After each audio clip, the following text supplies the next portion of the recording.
Okay, so a yellow fish may have told me that we were supposed to follow the Jamaican crab, which is such a shame because he was really delicious with a side of butter. And on another note, I looked over my notes about the sea bishop.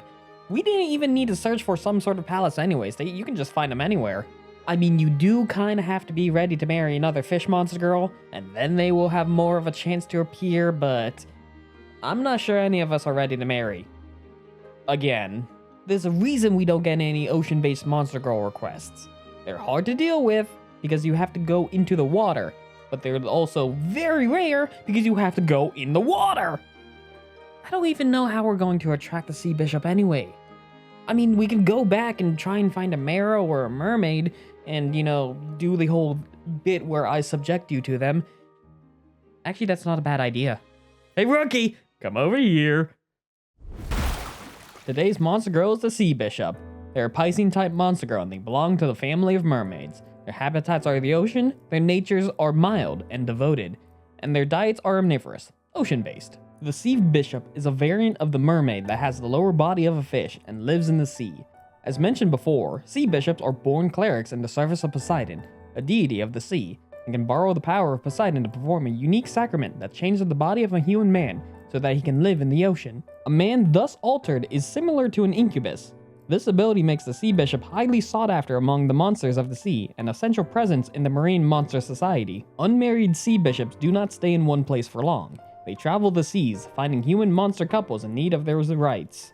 Superficially, the sacrament resembles a human wedding, except for the fact that the couple must copulate before the sea bishop to provide her ceremony with a constant source of mana. Sea bishops have a nature so gentle it is difficult to believe they are monsters. They do not attack human men of their own initiative. In fact, they love humans with such tenderness that when a sea bishop sees a human drowning, she cannot help but try to save him. If it seems that he will not make it, she promptly begins the ceremony to rebuild him for the sea. This, of course, requires him to mate with a monster, but she offers him her own body without compunction. Most men rescued in this manner are deeply moved by the sea bishop's devotion and choose to live their lives with her in the ocean. Thus, sea bishops are able to acquire men without attacking them.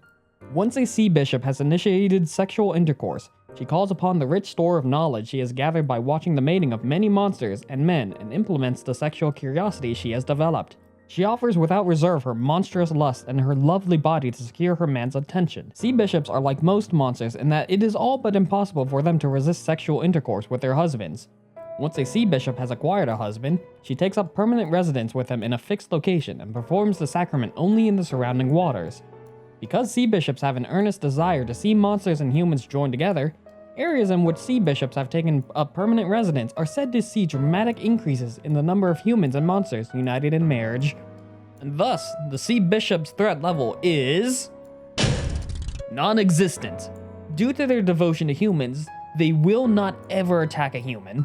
If you see one on a hunt or on your journey, just take it as a token of good luck. They may just save your life out on the field. Thinking back on the whole force you to marry a monster girl thing, I don't think I want to do that anymore. Marriage is a sacred thing. If you consider how many people get married to monster girls on a daily basis due to weird circumstances or violent circumstances. Even I have a moral code when it comes to certain things. Also, it may be the effect of the Poseidon mana affecting my brain the longer we stay here. That may be a problem. Thank you for joining me on another Monster Girl hunt. If you liked the video, please remember to like, comment, and subscribe. And if you want more of my content, I have a gameplay channel and I also stream on Twitch occasionally. That'll be all for today. Good hunting, everyone.